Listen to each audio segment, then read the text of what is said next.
Chapter 10. All day Wednesday, Jeff tried to sleep, but every time he closed his eyes, the scene was right there. Finally, at 3 in the afternoon, he got up, got dressed, grabbed a phone book, and went out to his car. He had made a promise, and if nothing else, he kept the promises he had any control over keeping. Knowing that his eyes were a mix of sadness and exhaustion, he put on his sunglasses in defense against the sun. He drove, the address imprinted on his heart. Just before he reached the neighborhood turn, he saw the little flower shop, and his hands said they would really like to have something to hold when he got there. After the short stop, he turned the GTO onto the little street and around several turns. When the car rounded the last turn, he knew exactly which house it was, the one with a myriad of cars parked out front. His promise pulled him forward as he parked and walked up to the door. If it could have been any other way. The front door opened, and suddenly Jeff had no idea what he was supposed to say to the lady standing there. "Hi, I'm Jeff Taylor. I'm with the fire department." His hand swiped off the sunglasses. "I just wanted to come by and give my condolences." The skepticism in the lady's tear-stained eyes gave way to gratefulness. She pushed the door wider. "Please, come on in." As they crossed into the living room, Jeff had no doubt which one was Reagan's mother. She sat in one corner, surrounded by people, and yet not at all in reality. "Mary," the lady said, leading Jeff over, "this young man is from the fire department." With grief-stricken eyes, the lady in the chair, looking far older than he knew she was, looked up at him, and the words in his head evaporated. "Ma'am," he said slowly, willing himself to find the words he did not want to deliver, and then he held the small white rose out to her. "I wanted to come by and tell you about your daughter." Carefully, he sat on the footstool in front of her because his legs felt like they might give way at any moment. I got to talk to her right before—" Pain surged through him, but he pushed that down. "Reagan wanted me to tell you that she loved you and her dad." His gaze dropped from the woman's face as the knowledge of how completely insignificant this was now crashed over him. "I'm very sorry for your loss, but I thought you should know she was thinking of you." Tears, gallons of them, buckets of them, lined up at the back of his head. But he was a firefighter, and he was on a mission. Tears had no place here. You talked to my Reagan?" the lady asked weakly. "Yes, ma'am, I did. She was very brave." "And she said she loved me?" "Yes, ma'am, she did." The hand reached from the center of her chair to grip his. Thank you so much for coming." Jeff didn't want to be thanked. No, he wanted to give back every thanks in the whole world so that mother could have her daughter back. Grief poured over him as he drove to Lisa's without even bothering to think about where he was going. She didn't want to see him like this, he was sure of that. But he needed somebody to hold on to for fear that he would fall right into the pit that threatened to suck him into it once again. At her apartment, he realized he was almost 45 minutes early, so rather than go up and wait in a dark hallway, he sat down by the little tree in the courtyard directly below her apartment. Worn out, he leaned back onto the tiny circle of the trunk, closed his eyes, and relaxed. Somehow, he had always focused on those he could get out, those he could save. Somehow, those he wouldn't had never really entered his mind. Standing up and going forward after losing one would take more strength than simply carrying 100 pounds of gear. This strength required far more, and he wondered if he had what it would take. "What, are you holding up trees now too?" Her voice cut through the still air around him, and as Jeff looked up into her angelic face, his heart turned over. The smile fell from her face. "What's wrong?" Awkwardly, he stumbled to his feet. "You're early." Yeah, and you look like you just got hit by a truck. It was supposed to be a joke, but it ran right over his spirit. His gaze dropped to the grass. Can we talk upstairs? Worry slipped over her features. Yeah. All of her thoughts for a wonderful, romantic meal went right out of Lisa's head the second she saw him. So when they got into her apartment, she threw a handful of spaghetti in some water and dumped a jar of sauce into another pan.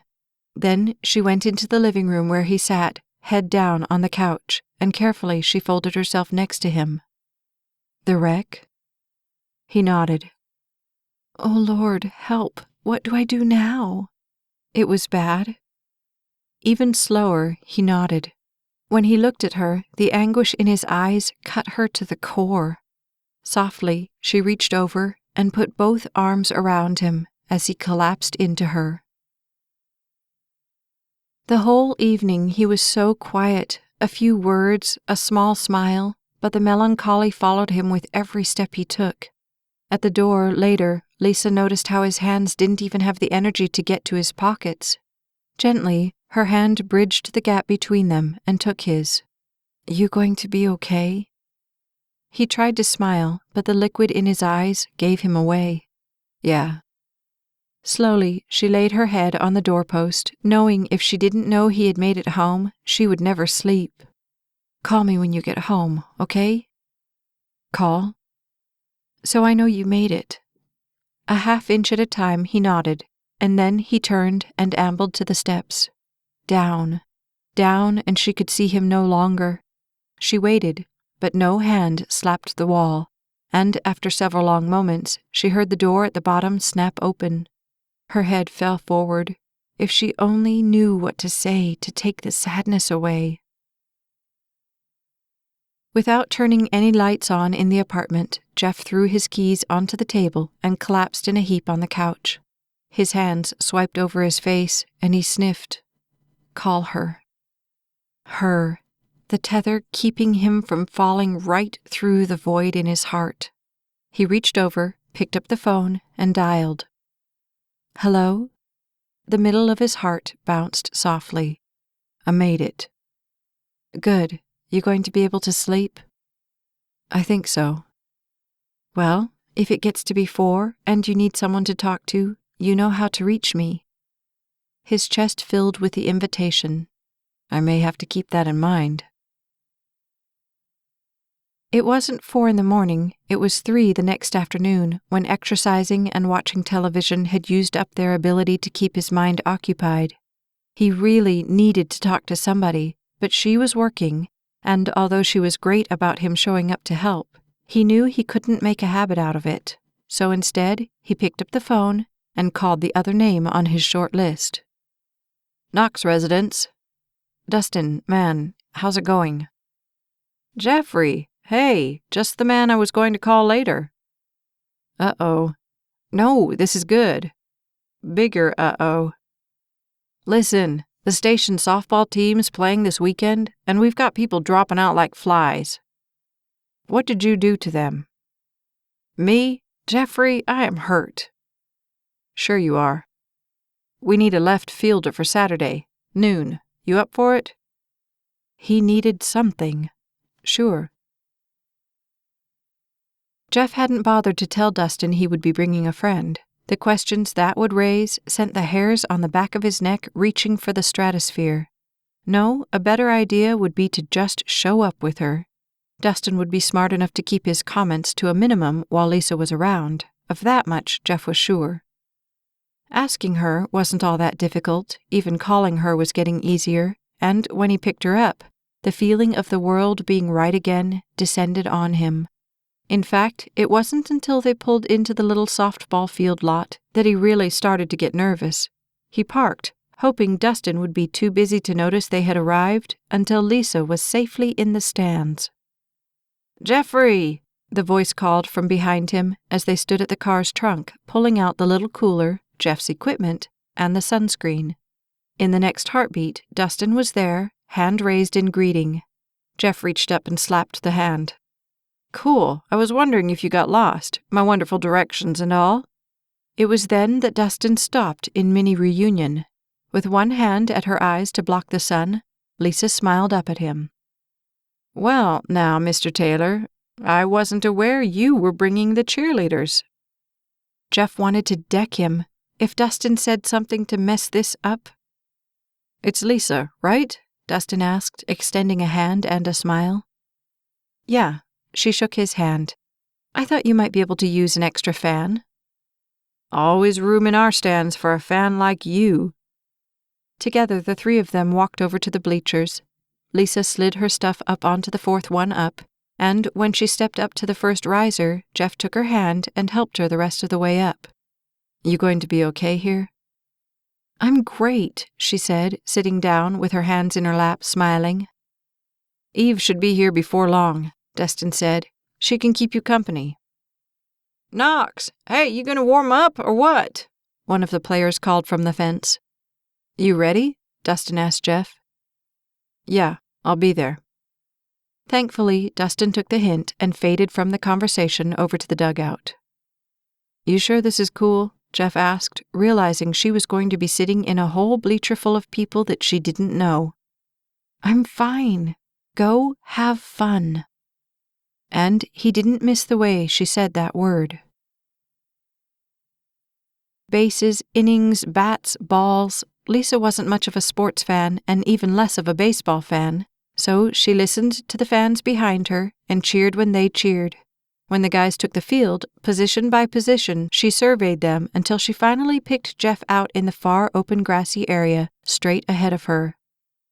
"Let's go, fire department!" she yelled, mimicking her fellow fans, and she clapped for emphasis. "Strike him out!" Whatever that meant. A pitch and everybody cheered. She clapped, having no idea why. It didn't matter. She was too enthralled with a guy standing out in the middle of nowhere waiting, just in case the ball happened to come his way. He looked happier today. At least the light was back in his eyes. A crack and the ball sailed out right to him. She stood, following the ball in its arc and right into his glove. Yeah! He had such good hands. Down 5-4 in the top of the last inning, Jeff grabbed a bat and swung it over his shoulders to loosen them up. "Come on, Dustin. Just a hit, man. That's all we need." At the plate, Dustin set his stance and waited for the pitch. Over the plate and right into the catcher's glove the pitch sailed. "Strike!" the ump called, and the fans behind Jeff groaned. That's okay. Shake it off. Now you know where he throws." Another pitch, in the air, and it dropped right past Dustin's bat. Instantly, Jeff saw the frustration crawl across Dustin's face. "Hey, man, no big deal. All you need is one." For a second, Jeff looked across the field at his lone cheerleader, and his heart jumped. Just one.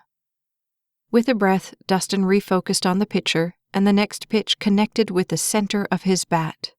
Yes! Before the center fielder even got to the ball, Dustin was around first. However, the guy's arm was amazing, and Dustin had to pull up on second.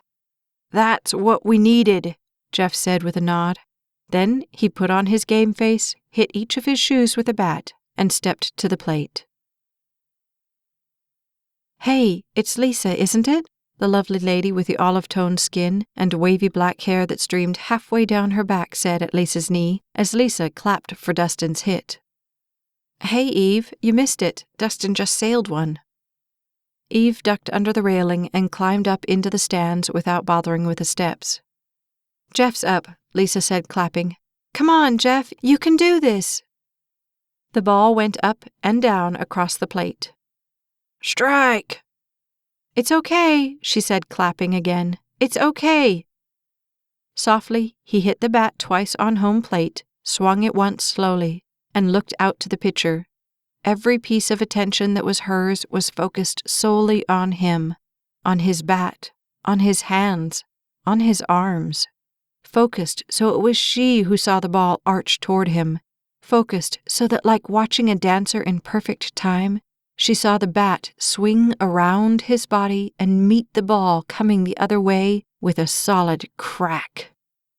Yes! She was on her feet, following as the ball sailed over the outfielders who were all running for it, following even as it dropped right over the ad on the right field fence. The crowd around her screamed in delight, jumping and celebrating even as she did her own little celebration dance. Yes! Go, Jeff! Woohoo! Yes! As he rounded third base on the way to home plate where Dustin stood waiting for him, Lisa thought she saw him glance up into the stands at her, and she raised both hands in the air to make sure he saw her applauding. At the plate, he simply stepped on home and caught both of Dustin's raised hands in the air. Together they swung down and clapped at the bottom of the arc. Happiness for him scattered through her. What he really needed now was his friends, and a reason to celebrate. She was glad he had Dustin, someone who understood. His statement about taking the time for the really important things drifted through her, and when he turned for the dugout and his gaze caught hers, she had the impression that she had never occupied a moment that was more important than that very one. After a few more moments, the celebration died down and play resumed. Man, it's a good thing I decided to come on over, Eve said, sitting down next to Lisa. That was some hit. No kidding. The next batter took up his position. So, I guess this means Jeff finally got up the nerve to make that phone call, Eve said with a sly smile as she looked over at Lisa. Lisa's eyebrows arched questioningly. Eve shook her long locks as she leaned back on the bench behind her with her elbows. Jeff's such a great guy, but he's so dang shy, nobody knows he's around half the time. So, you've known him a while then? Lisa asked, treading through the conversation carefully. Almost a year. Slowly Eve shook her head. And 6 words is still a stretch. She laughed. We tried to set him up once, double date with us and Dustin's cousin. Boy, was that a disaster. Why? What was so bad about it? Eve laughed as though the question itself was funny. I don't think he got a full sentence out that entire night. And he was so jumpy. I was afraid he might actually have a heart attack on us right there. Dustin tried. Man, did he try, but there was no salvaging that wreck. It's just so weird, because when Jeff's with just us, he's shy, but he's not that shy. I mean, he'll actually laugh and joke around a little, but bring a girl around? Oh, disaster city. Protectiveness for him slipped into Lisa's heart as she looked out to the field where they were retaking their positions. So he was quiet. That wasn't such a bad thing. In fact, she could think of things far worse. I thought Dustin was going to have to come find you himself, Eve said softly, and Lisa's heart jumped as she looked over into the beautiful almond eyes. They talked about me? Of course they talked about you, Eve laughed as she sat forward. Dustin thought Jeff should go knocking on all the office doors in your building to find you. But Jeff, well, let's just say I'm glad whatever he did worked. Yeah, Lisa thought as she gazed out into left field. It had definitely worked. The players for the second game of the day were on the field warming up as the 4 of them stood at the fence talking.